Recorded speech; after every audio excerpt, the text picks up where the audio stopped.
Bonjour, de retour chez CrossFit Grand-Duc. Cette fois, je suis avec Jordan. Enchanté. Aujourd'hui, on va parler un petit peu.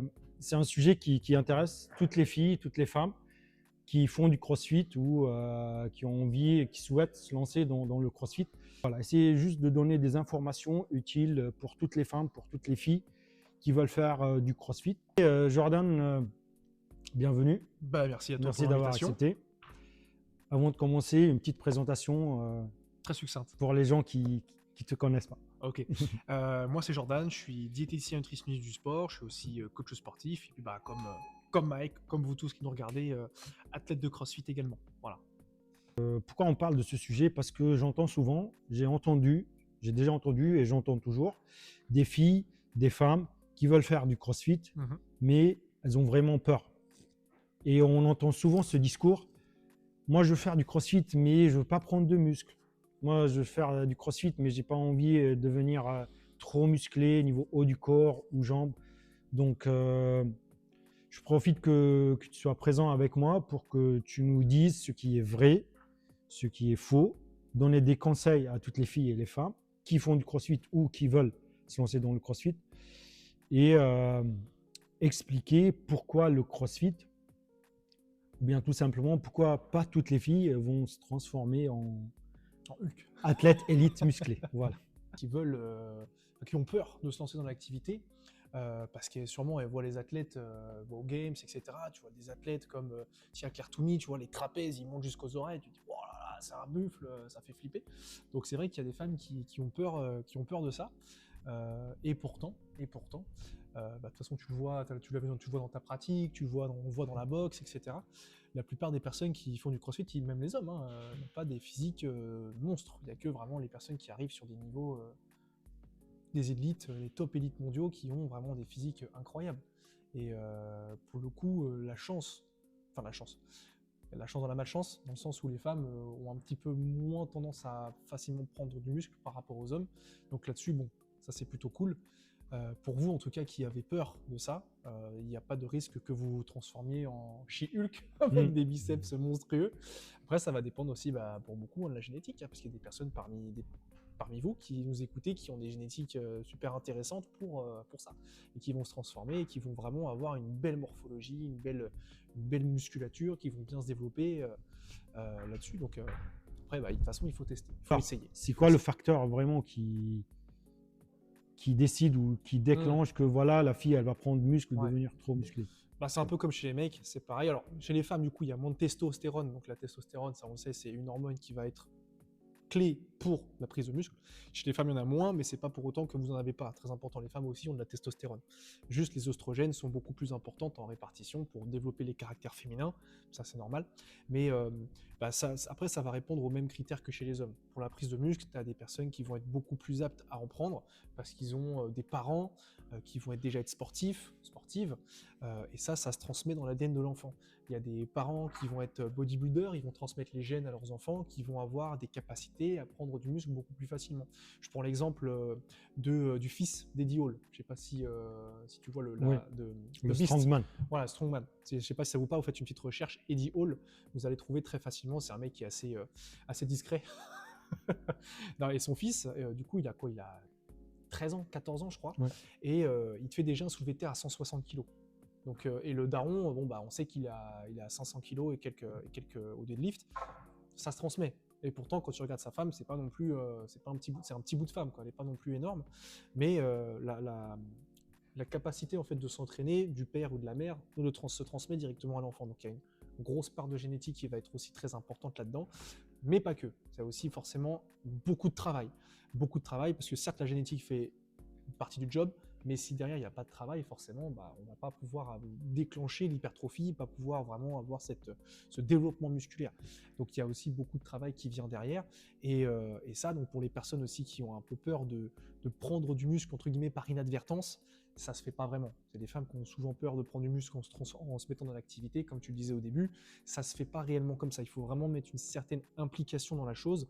Et pour le coup, je vous rassure, c'est pas en faisant des WOD 2-3 fois par semaine que tout de suite vous allez prendre de la masse musculaire, du volume. Parce que pour faire ça, il faut quand même qu'il y ait une certaine fréquence d'entraînement, une certaine tension mécanique, il faut qu'il y ait un certain volume pour vraiment créer des adaptations musculaires, tissulaires, etc., tendineuses.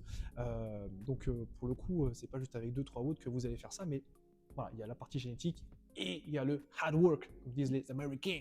Ce n'est pas les 2-3 séances de CrossFit qui vont faire que la fille va devenir musclée. Il y a vraiment une longue procédure. Bien sûr. Et c'est pour ça donc tu invites toutes les filles à faire du cardio, du renfort musculaire, de l'haltéro. Il n'y a pas de peur. Il n'y a pas de peur que. Peur à avoir. Puis de toute façon, tu le vois bien, il y a des filles ici qui n'ont pas, enfin toutes les filles, même tous les mecs n'ont pas des physiques de Golgoth. On n'est pas tous des physiques d'aliens. On a des physiques de sportifs qui s'entraînent, certes, qui s'entraînent plutôt en résistance, certes, parce qu'on est un petit peu plus hypertrophié que, par exemple, tu prends un marathonien, normal, parce que il faut que le corps va s'adapter au stress que tu lui imposes. Mais tu peux en témoigner aussi, il y a des filles qui ont des physiques, comment dire, normaux, entre guillemets, pour des crossfitters, et qui sont pas non plus très hypertrophiées. T'en as certaines, mais comme les mecs, qui sortent du panier et puis qui sont très bien foutus. Jordan, on va parler un petit peu des compléments alimentaires. Donc, les filles qui s'entraînent aussi, c'est un sujet très... On le voit souvent. Elles ont peur des compléments alimentaires.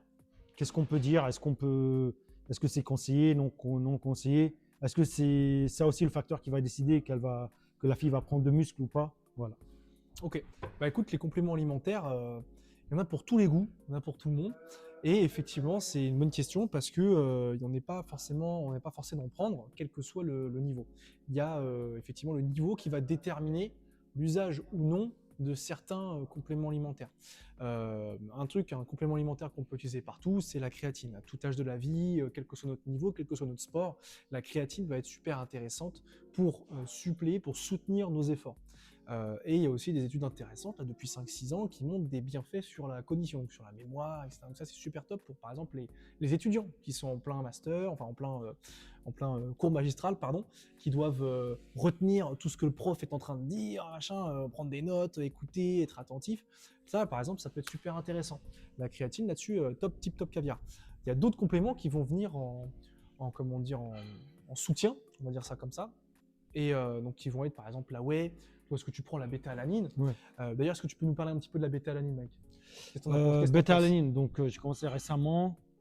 Pour le moment, je ne sens pas des effets magiques, mais je pense avec le temps, ça va aider parce que c'est la première fois dans ma vie que... Et d'ailleurs, c'est après ton séminaire que je me suis encouragé pour améliorer l'effet lactique. Donc voilà, à voir. Mais j'imagine que ça donne de bons résultats. Je l'espère. Après, tu as des personnes comme la créatine qui sont répondantes, et d'autres pas trop. Tu as des personnes qui ont déjà des stocks de créatine assez élevés. Et en fait, en prendre en supplément, ça va pas avoir forcément d'intérêt. La bêta-alanine, peut-être que tu vas être répondant, peut-être que tu vas pas l'être, ça va dépendre. Faut tester aussi, mais c'est des compléments qui sont safe. Donc ça, il n'y a pas de souci. La bêta-alanine, Mike, effectivement, on en a parlé lors de mon séminaire ici à CrossFit Grand Duc. Et donc comme la créatine, c'est un complément qui va aider la performance. Il va permettre de tamponner l'acidité musculaire qui est créée via l'exercice. Vous avez souvent eu le cas, sûrement, en faisant 20, 40, 50 squats dans un WOD, comme ça congestionne, et à un moment donné, ça devient difficile de continuer l'effort, ça brûle, etc. Et bien, en fait, la bêta-alanine vient tamponner cette acidité-là pour l'enlever, pour la réguler, etc. Et poursuivre plus facilement les efforts. Et la bêta-alanine, comme Mike, c'est la pratique qui va déterminer à partir de quand est-ce qu'on peut en prendre. Mike, il a un niveau qui est déjà assez aguerri, ça fait un bout de temps qu'il fait du crossfit, voilà, c'est plus un bébé crossfitter, il a un bon niveau RX, donc là maintenant, oui, la bêta-alanine peut être intéressant parce que il fait des grosses compètes. Là récemment, t'étais en Normandie, donc c'est quand même costaud. Merci, et là, merci. on le revoit on le revoit en train de s'entraîner aujourd'hui, donc voilà, il a besoin d'avoir ce soutien de compléments. Par contre, ce qui est important, c'est que les compléments, chose à dire, c'est que les compléments alimentaires, ils viennent compléter une alimentation qui est déjà bien. Si on a une alimentation qui est bancale, qui est bateau, c'est-à-dire qu'on se bouffe 2-3 McDo par semaine parce qu'on est des athlètes et parce qu'on fait du sport pour s'entraîner, pour manger, etc. Là, espérez pas avoir des résultats de dingue dans vos entraînements. Par contre, si la diète, elle est cadrée, elle est calibrée, etc., que vous avez assez de protéines, de glucides, etc., que vous mangez à votre faim et que vous avez assez, je parle sans être avec des objectifs de sèche ou de prise de masse, juste si vous mangez bien, etc., une bonne répartition dans son assiette, là, on peut penser au supplément. Et après, si derrière aussi, très important, si le sommeil est bien, si l'entraînement Hygiène est de vie. bien, voilà, là, on peut penser à la supplémentation. Avant ça, on essaie déjà de calibrer ces 3 points-là, c'est d'améliorer ces 3 points-là avant de penser à la supplémentation. Donc, je parlais de la créatine, je parlais de la bêta-alanine qu'on a à un certain niveau, la whey aussi qui peut être intéressant pour les végétariens, comme moi je prends de la whey, les véganes aussi, avec de la whey, la whey végane avec les bases de protéines de pois, de protéines de riz, etc., ça, de protéines de chanvre, ça peut le faire. Et pour les personnes qui, pareil, qui ont des objectifs, qui s'entraînent assez régulièrement, ça peut être intéressant. Pour les personnes qui s'entraînent 1-2 fois par semaine, qui font juste 2-3 WOD, qui ont un boulot somme toute assez sédentaire, c'est-à-dire je sais pas, commercial ou trucs comme ça, on est souvent assis dans sa voiture ou au bureau, pas forcément beaucoup de déplacements, on marche pas beaucoup, là on n'est pas forcément obligé de prendre de la whey, choses comme ça. Et puis voilà, après ça va venir avec l'expérience, bien sûr. On va essayer de finir sur ce sujet, donc toujours en parlant des filles, des femmes qui veulent faire du crossfit et qui ont peur du crossfit. Le crossfit, c'est pas ça qui va détruire vos féminités. N'ayez pas peur de faire du crossfit, de WOD, de faire de la musculation, renfort musculaire, travail gymnastique, haltérophilie, c'est vraiment pas ça. Ah ouais, complètement. Qu'est-ce qu'on peut dire en résumé, Jordan Je pense que tu as bien dit, hein, ça ne va pas détruire vos féminités, hein, pour les femmes, effectivement, qui ont, on disait au début du podcast, mais les femmes qui ont peur de prendre trop de muscles en faisant du crossfit, alors il n'y a pas que le crossfit d'ailleurs, hein, c'est la musculation de manière générale ou l'haltérophilie, mais votre corps va s'harmoniser, votre corps sera encore plus beau qu'il ne l'est actuellement, ça c'est important de le dire. Et puis surtout, vous n'allez pas devenir, justement, on parlait de Tia-Claire Toomey au début, ça c'est une femme qui a des années, des dizaines d'années de pratique d'entraînement avant de faire du crossfit, je suppose, je ne sais pas vraiment, mais elle faisait peut-être de la musculation, des choses comme ça. En tout cas, je suppose qu'elle s'entraînait, je suppose qu'elle n'a pas commencé avec le crossfit, en tout cas vu le niveau qu'elle a, ce serait un truc de dingue. Mais voilà, c'est une personne qui a énormément d'expérience dans le crossfit. Et il y a des femmes ici qui s'entraînent depuis 2, 3, 4, 5 ans et qui n'ont pas des physiques hors normes. Donc il ne faut pas s'imaginer que tout de suite, en faisant un petit peu de renfort en plus de vos WOD, tout de suite vous allez vous transformer. Ça c'est une remarque que j'ai souvent en tant que coach, mais ça ne va pas vous changer. Parce que sinon, toutes les personnes qui feraient de la muscu ou toutes les personnes qui feraient du crossfit, d'un coup, auraient les mêmes physiques que les gars aux games ou les femmes aux games. Alors c'est pas le cas. Voilà, par exemple, Mike il est très bien développé physiquement. Moi, je suis un petit peu plus une crevette, mais et pourtant, voilà, ça fait 3 ans que je fais du crossfit et on n'a pas des physiques monstrueux. Voilà. C'est combien de temps que tu fais du crossfit, Mike? Ça fait 5 ans maintenant, depuis 2021. Après, 5 ans. Bon, il est bien foutu. Hein. Oui, sur certaines choses. En fait, ça va dépendre de l'objectif de la fille.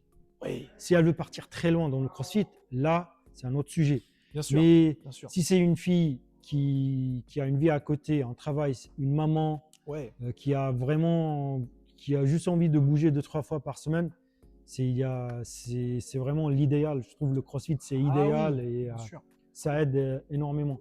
Le débat Hyrox crossfit, parce que là aussi, j'entends des filles dire ah non, moi je veux faire de l'Hyrox parce qu'il y a moins de charge, moins de musculation, haltérophilie et comme ça je reste dans ma féminité. Est-ce que pour ou contre? Contre. Moi j'ai jamais fait de Hyrox, je peux rien dire. Contre. Moi j'aime pas les physiques qui ressortent des meilleurs Hyroxers, c'est des brindilles. Voilà, pour le coup je le dis, c'est des brindilles. C'est des mecs qui, ça se voit, ils sont taillés comme ça. Forcément, forcément c'est des mecs qui sont l'Hyrox nécessite, c'est comme des marathoniens, c'est plus tu as de muscles, moins tu vas être rapide, moins tu vas être fort. Alors bon, il y a toujours des aliens, tu as Alan Kao, tu as Willy George, etc. Ça reste des aliens. Mais quand on regarde les top mondiaux, les mecs, les 15 premiers, là, les élites Hyrox, ils n'ont pas des physiques de mecs qui font du crossfit. Tu regardes un Noah Olsen versus, je ne sais plus comment il s'appelle, le champion du monde, mais les deux physiques sont complètement différents parce que l'activité nécessite ça. Donc, dans un but de quand même harmoniser son physique, ça restera le CrossFit, mais l'Hyrox, c'est pas parce que ça, c'est pas parce que c'est plus cardio que vous allez moins développer votre physique ou quoi que ce soit. Les deux restent très intéressants, mais je pense que naturellement, vous devriez quand même faire du CrossFit. façon, vous serez meilleur en aerox en faisant du crossfit. Bah, exactement. Et c'est pour ça qu'on voit beaucoup de crossfitters essayer l'aerox et ils arrivent à exceller, Ah ouais. à faire des belles perfs. Et puis même, excuse-moi, je rebondis, Ouais. mais les personnes qui font de l'aerox, que ce soit femmes ou hommes, même en top elite, ils font quand même du renfort. Ils font quand même de la muscu. Parce qu'il faut un minimum de masse musculaire pour soutenir l'effort qui va se produire. Il y a beaucoup de personnes qui font juste au poids du corps, des petites fentounettes, etc., etc. Ça reste très mignon, ça fait beaucoup de ski erg, mais quand ça arrive sur le moment de l'aerox, ça se prend une tuile parce que, mine de rien, il faut quand même faire des fentes lestées à 40 kg, 20-40 kg, je sais plus. Il faut quand même faire du farmer carry, il faut quand même faire des wall balls, et à la fin, tu as un volume quand même qui est sacrément costaud. Donc, mine de rien, il faut une masse musculaire quand même pour soutenir ça. C'est quand même important. Certes, l'effort est moins demandeur, bon, peut-être pas moins demandeur, mais il est différent du crossfit. Forcément, ça modélise le corps d'une certaine manière. C'est normal, un badiste n'aura pas le même physique qu'un footballeur, qui n'aura pas le même physique qu'un rugbyman. Voilà, parce que l'activité impose ça. Mais croyez pas que parce que vous faites de l'aerox, vous êtes exempté de faire du renfort. Ça, c'est très important. Très important. Donc il va falloir passer par ça quand même. Il faut vraiment qu'on passe au-dessus de ce sujet, de ce débat. Ouais. Et on ne sont plus à l'époque où le crossfit et tout ce qui est renfort musculaire, etc., c'est que pour les hommes. Non, les filles, elles doivent vraiment faire du renfort musculaire, quelle que soit l'activité à côté. Si c'est juste pour aller courir ou aerox ou autre, il faut du renfort musculaire. C'est bien pour la santé, c'est bien pour le métabolisme, c'est bien en termes longévité. Oui. Très long. En tout cas, merci pour tout le monde. Si vous avez aimé, n'hésitez pas. Des commentaires, des likes, des critiques, toujours dans le respect. S'il y a des sujets qui vous intéressent, n'hésitez pas. Voilà. Merci CrossFit Grand-Duc. On remercie CrossFit Grand-Duc, Nico, tous les coachs. Et remerciements à tous les gens qui ont regardé le premier épisode avec Robin. Merci Robin encore une fois. Jordan, merci énormément. Mec. Je te dis à bientôt, parce qu'il y a encore d'autres sujets. Il y a plein de sujets. Ouais. Et voilà. Merci à tout le monde. À bientôt.